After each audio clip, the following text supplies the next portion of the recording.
I would love to talk to you about how you can get aromatic enjoyment from your garden. One of the best ways to do this is to have a herb garden.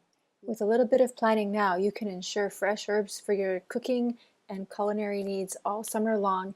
It's definitely worth taking the time in the spring to make sure you have enough time to plant and stay on top of your growing season time.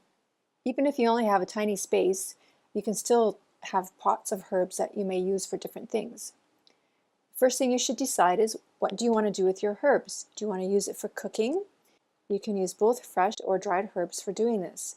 Do you want to use them to make teas? Do you want to make infused herbal oils or herbal tinctures with them?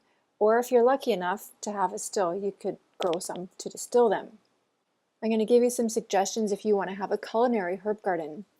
The best ones that I can think of are rosemary, dill and fennel, oregano, thyme and marjoram, and basil. And the reason why is because rosemary is good for using on all kinds of meats, and you can also use it to make an infused herbal oil that you can use for cooking. So you could use it with stir fries and putting it into rice dishes. You have lots of options with rosemary. Another good thing to have on your list for suggestion is dill and fennel. You can use dill when you do your pickling, if you do pickles in the fall, and fennel you can grow and harvest that for different Mediterranean dishes and Spanish dishes, and also you can use it in tea blends.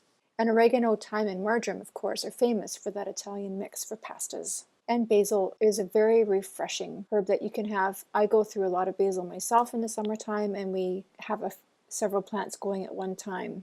Here are some suggestions for a tea herb garden.